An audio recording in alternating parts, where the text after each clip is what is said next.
হজ হচ্ছে অনুভূতির সফর। কিসের সফর? অনুভূতির সফর, ফিলিংস এর সফর। ফিলিংস এর আপনি কিছুই পাবেন না এই জায়গায়।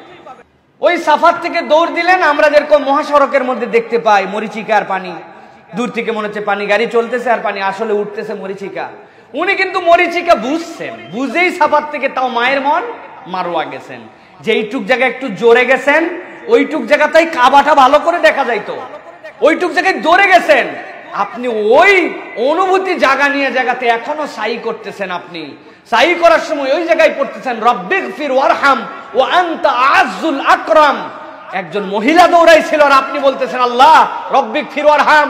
আল্লাহ তুমি হাজেরার জন্য যেরকম রহম করছিলে, উনি জানতো সাফা থেকে মারোয়ায় পানি নাই, মারোয়া থেকে সাফায় পানি নাই, কিন্তু এই জায়গাতে তারপরেও ওই মারোয়াতে চিকচিকানি দেখে তিনি একটু জোরে জোরে গেছিল রব্বিগফির ওয়ারহাম। আল্লাহ তুমি আমাকে ক্ষমা করো, আমার প্রতি রহম করো, ও আনতা আযুল আকরাম। আর তুমিই তো সবচেয়ে বেশি সম্মানিত, তুমি ছাড়া তো এটা কেউ দিতে পারে না।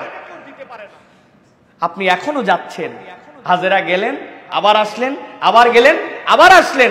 7 নম্বর বারে যে খানায় খাবার দিকে তাকাই দেখতেছেন, আরে এতক্ষণ চিকচিক করতেছে, যা এখন তো দেখি ইসমাইল যেখানে ওইখানেই বেশি চিকচিক করতেছে। দৌড়ায় আসছেন, আসার পরে দেখেন ইসমাইল যেই জায়গায়, ওই জায়গার থেকে গলগলায় পানি উঠতেছে। সহিহ বুখারীর হাদিসের মধ্যে আসছে, নবী করিম সাল্লাল্লাহু আলাইহি ওয়াসাল্লাম বলছেন তোমাদের মা কি করলো, সে তো তার যা যা ছিল সব ভরায় ফেলছে, পানি দিয়ে নিজে খাইছে, ওরে খাওয়াইছে, এখন দেখে তাও পানি বের হয়ে গড়ায় চলে যাচ্ছে।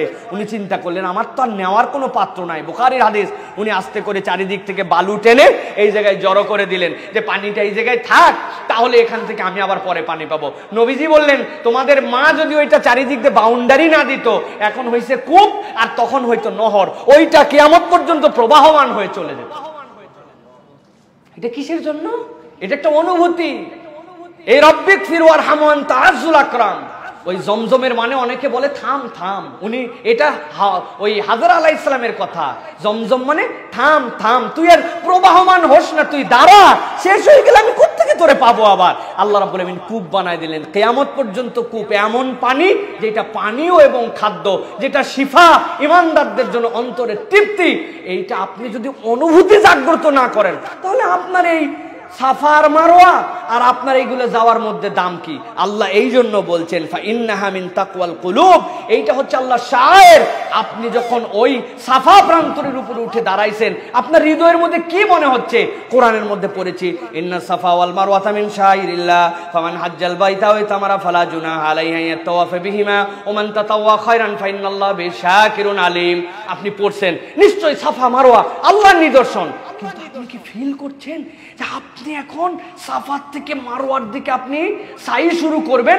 আপনি আল্লাহর কোরআনে যে সাফা বলা আছে, আপনি ওই সাফার উপরে দাঁড়ায় বলতেছেন যে আল্লাহ তোমার সাফা এবং তোমার মারওয়া তোমার নিদর্শন।